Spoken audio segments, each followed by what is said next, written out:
with game 3 here.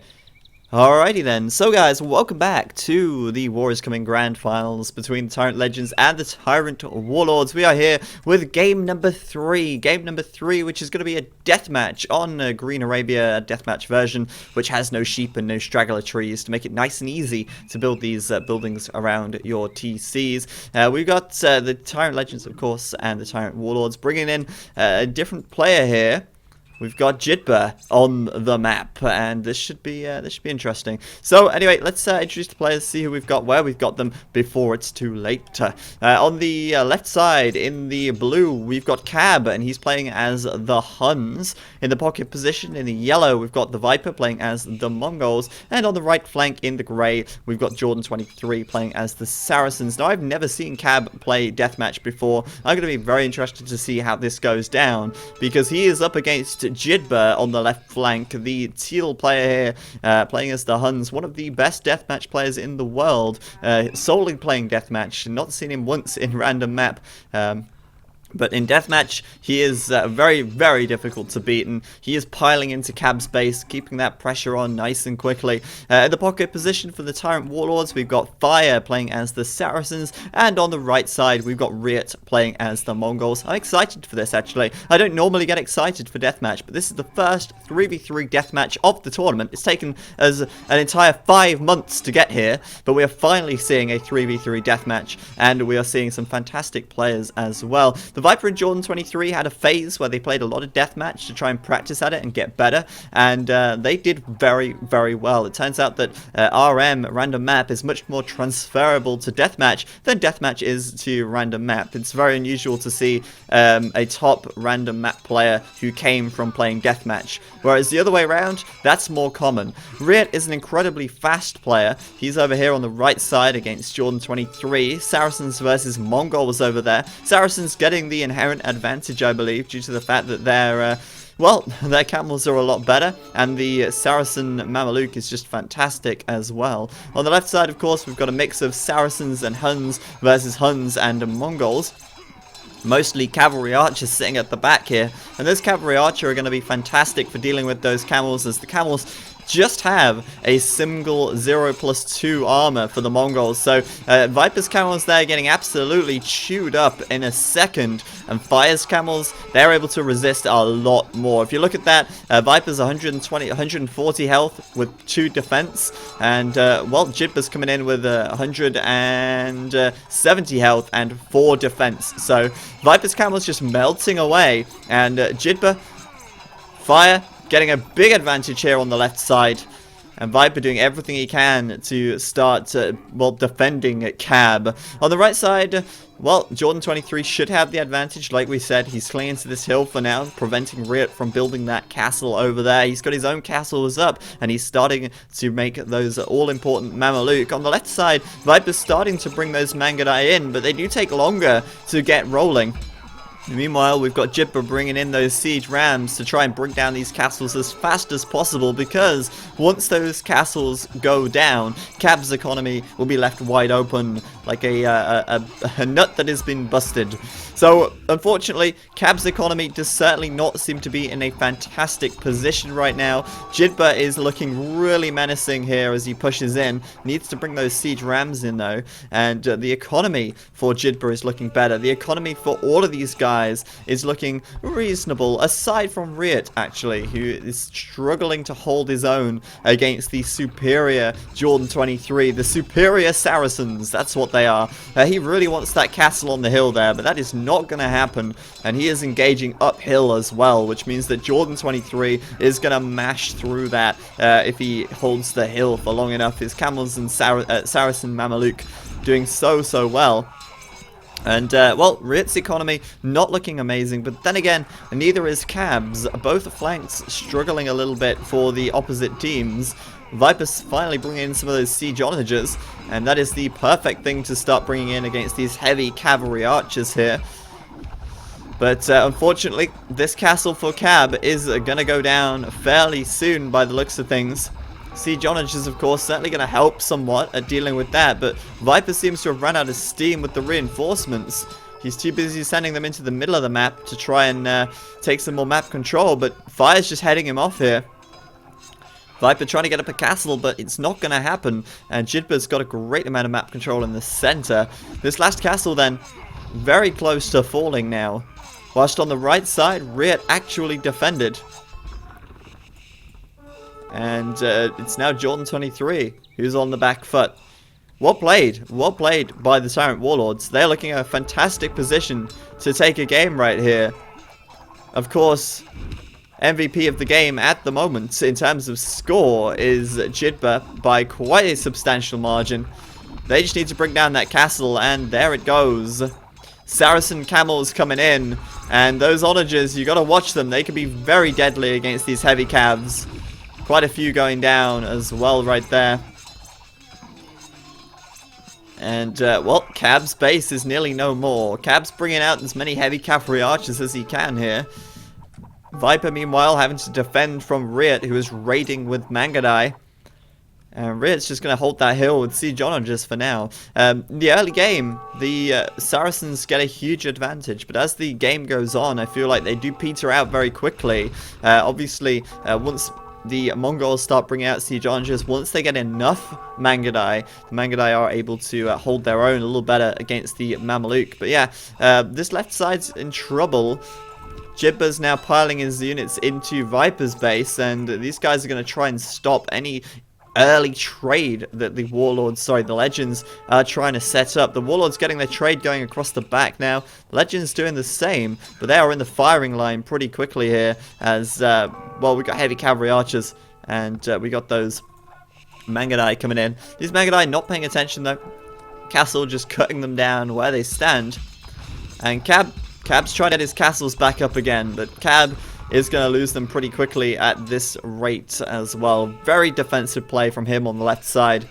And there's really not a huge amount standing in the way of the Tyrant Legends trade. And Jidba's heavy cavalry archers fires elite Mameluke. Cab here just not really doing a whole lot. Let's be honest, he's not doing a whole lot right now, and it's going to be tough for him. It's going to be very tough for him. He's not the fastest player in the world. You know, Cab's entire random map games of this tournament so far has been playing the Vikings and slinging. Now putting him in a deathmatch situation, he's probably not had to click more than 5 times a minute for the last 10 games they've played, where he's just sat in the feudal age and slung his teammates. So for this situation, no disrespect to Cab, I'm only kidding, but in this situation, obviously, his deathmatch is not quite up to par compared to the other guys. We got a big push coming down in the middle through from Jidba here. And Jidba's cavalry archers melting away through this very small army of the Viper. Viper's Treb's about to go down. Jidba very nearly losing that castle, actually. In fact, I think the castle will fall. Down it goes. But that doesn't matter too much. These guys have got so much pressure on at the moment on this left side that they're doing very, very well. On the right, it's pretty much all stopped. Like, Jordan 23 and Riot, they're just going to pretend they're not there for a while. They're just going to pretend that they don't want to fight. They're just instead going to send everything towards the center of the map. In fact, Riot at the moment sending most of his Mangadai out over here. Look at that. Getting rid of that TC from Jordan there as well. Viper's Siege Onagers here definitely going to be helping out on the left, but really, at this point in time, once we start seeing Riot getting super aggressive against Jordan 23, we're going to see a very, very hard-pressed Legends team. And Riot looks like he's about to hammer home now with these Trebs firing away at these castles. Of course, Siege Onagers here from Jordan could be huge. Oh my goodness me. It's like Riot's not even noticed they're there. They did a lot of damage. Gotta remember, of course, Mangadai do take down Siege very quickly. But you have to be very cautious against Siege Onagers. It does not take them long to bring you down. Still, we have Fire and Jidba. Just hammering everything they've got into this little area here. And Cab now gingerly moving out. Trying to push out against Jidba a little bit. This could be a good fight for him, actually, if he pushes in here. Because Jidba's not really got much in defense. There's no castles or anything like that. He's kind of pushed through the center of the map, spearheading towards the Viper here. The main problem at the moment, the Legends, they are just not holding their trade. They are not holding it at all. These Mameluke here doing so much damage. We got a ram coming in for this castle. And all of these trade cards, most of which are not going to have paid for themselves yet, I don't think. Just being bought down where they stand. And that is going to be incredibly costly for the Tyrant Legends. That is cutting a huge hole in their bank balance. And for the Warlords, they're trading very solidly at the back of the map. We've not seen a single raid coming in from the Tyrant Legends so far this game because they are too busy defending themselves. Cab's attack, no longer going on. He's had to come back to defend, of course, but it's too late anyway because Viper's defended it. And I think that at this moment in time, the Warlords are playing very, very actively. The Legends are reacting to basically everything the Warlords are doing. They're not really being very proactive this game. They're being very retroactive in their playstyle. And as a result, I mean, look at the map. Just look at it. The Warlords have just spread like a virus. Just all over. Just taking all those extra gold piles. Moving out. Taking all that map control. Castling it up. And Cab here, after losing those castles again, he is, well, going to struggle, I feel. Going to struggle holding out. Viper's coming in, though, to help out Jordan 23. Jordan 23, again, not having the best time at the moment. I mean, if you look at this, his gold is basically gone right now. He's got no real gold left. Viper's taking his gold on the left. Viper's just hoovering that up. Jordan 23 wants it, but he can't have it. So Jordan 23 has no gold income, really.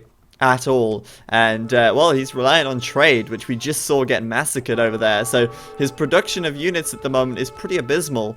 He's down, in fact, to, looking at the population tab, 11 military, which is about 3 times less than anybody else. Even Cab. In fact, Cab has the most military at the moment because he's been playing so defensively. He's just been sitting in defense this game. But yeah, 15 military for Jordan 23, 60 for Riot, 51 for the Viper. So Riot has more than Viper and Jordan 23 combined over here. And he's looking very, very good as he starts, or continues rather, castling up and dealing the damage. These guys, of course, going to play on. I mean, there is no reason to give up just yet. Until your trade line is gone, there is no reason to give up just yet. It does seem, though, like there are a lot of idle military on the map. We got idols here from Jordan, idols here from Viper. Got to keep those army units together. They're so crucial. And man, you see Jonagers going to be landing some huge shots in here very soon. This is the thing, the Mongols, once they get those mass Mangudai out, they're able to deal with the siege onagers pretty effectively, whereas the Mameluke certainly not quite as apt at dealing with onagers. Not quite as apt as the Mangudai are. That extra range for the Mangudai certainly helps them a lot. As well as the fact that they can just shred through rams as well. That's another big deal. Riot, though, did lose this castle on the left side. But fire, look at that. Mameluke just, oh my goodness me. Viper throwing away those Mangudai.